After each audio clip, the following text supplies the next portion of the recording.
All right, welcome back, everyone. Today we're doing something a little bit different, or I'm doing something a little bit different.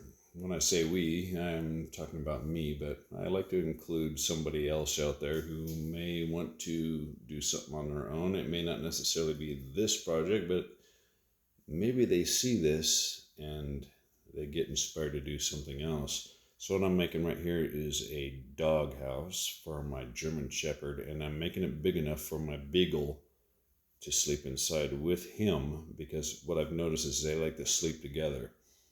I built a house specifically for her. It's about her height, and she's obviously much smaller in comparison to a German Shepherd.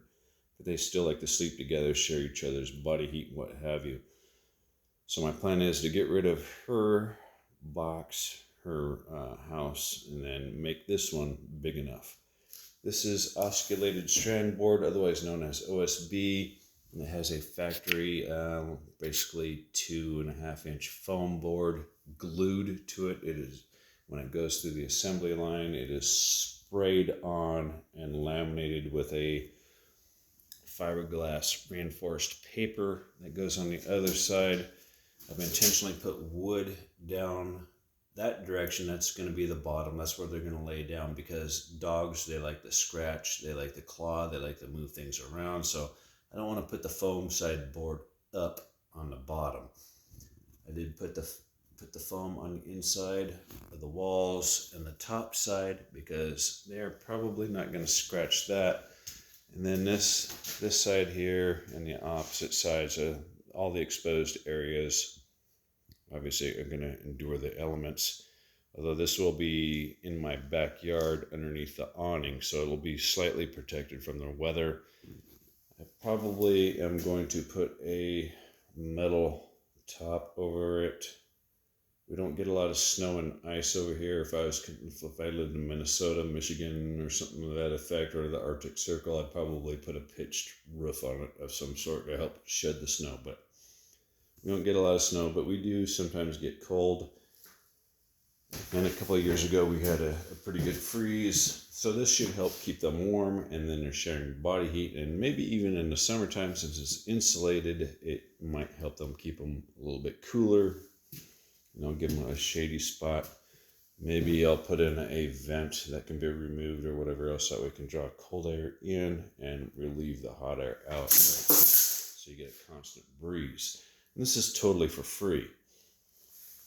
If you happen to live near a place that creates foam board, such as this, right? This is all for free.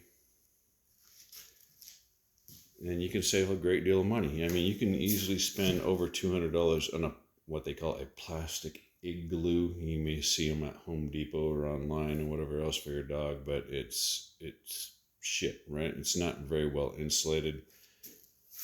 I do have a table saw. It's cluttered, but it doesn't cut big enough for what I want. This is approximately 3 foot from the inside of that rabbit to the inside of that rabbit.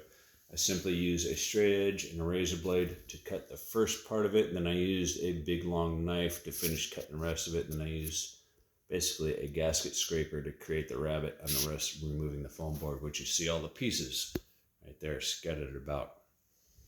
And that's where that comes in. So if there's a will, there's a way. If you're patient, you can find a way to do something that you may want. Who knows what this box could be used for, a simple box. But I'm making a doghouse. Maybe you have a different idea what it could be used for, what this wood could be used for. It is strong enough to support my, I'm guessing, 6,000-pound SUV. During the daytime, I do drive up on here and park on here at night for the last almost week, I would say. So it is very strong as far as compression is concerned. They also use this spray foam to raise houses, to fix their foundations and stuff. So it is good stuff. And maybe I'll put some cedar siding on the sides to help protect it a little bit better. And maybe throw some hay or wood chips on the inside. Right now I got to make a back and a front with a little opening to stop a bunch of wind from coming in there, but I want it to be open enough for my shepherd to get inside there and get comfortable, right? other than that, hope you guys get something out of that, get inspired, get creative, and, save a little bit of money, because Biden and the Biden economy, despite what you may see on the news, is just not working. And it is what it is.